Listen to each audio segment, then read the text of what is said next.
Hello, in this video we're going to explore Adobe Firefly.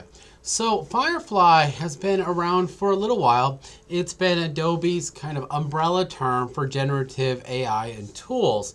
Unlike some other AI programs, Adobe has worked with some stock footage and photo companies to train their AIs, and it has kind of approached generative AI under the umbrella of being a tool for professionals to use.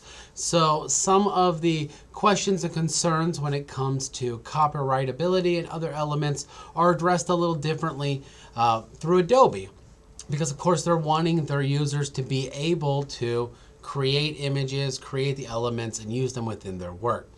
You can see here it is, the firefly.adobe.com website, and you do have to log on with your Adobe account, but then you can just basically choose if you want to create an image. Like most AI art generators, just sort of describe your image. So if I want to create a D&D character, let's say model sheet reference of a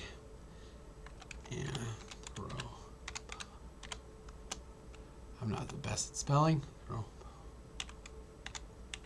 I'm sure this is wrong. Bear Bard. Again, thank you, spell check. And of course, it wants an "and" instead of an "a." But let me spell D&D correctly too. All right, so a D&D character model sheet reference of an anthropomorphic bear bard. Let's see what we get. So like many of these tools, you basically just hit generate and it creates the images. Like a lot of the more popular models, it does create 4 at a time. So while we're waiting for this bear to generate, and there it is, you can see, again, it creates some variations on the theme to show you what you make and see if it's correct. And of course, you can directly open it up in Photoshop, which is really cool. And we'll explore some of the Photoshop tools next. But I want this to be the full body turn around. I feel like modeling sheets don't always seem to make sense to AI generators. But again, I'm wanting something I could use maybe as a 3D reference. So it's getting closer. Again, I got a full body. The bear looks really good. I really like these designs. It's interesting. This one's a polar bear, but I kind of like that.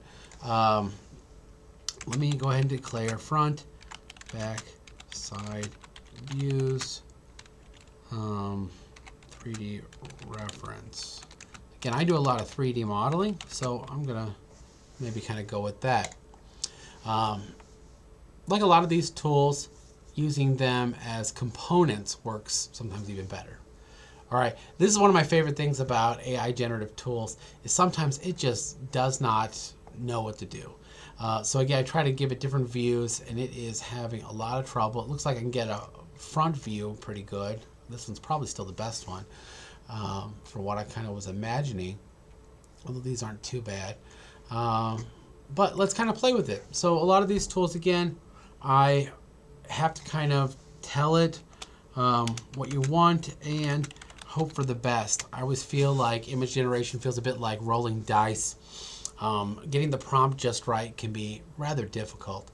So again, my 3D reference, this one's not too bad, but I'm definitely not getting the T-pose. Let's see if I can just do full body T-pose and see what we get. So yeah, it's just having a lot of trouble. It looks like this one feels so much similar. Is it the same as that one? Oh, it's almost identical. That's really fascinating. So you can see there it is.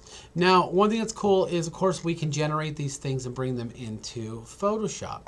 So let's show off some of the generative tools inside of Photoshop that are built into the program.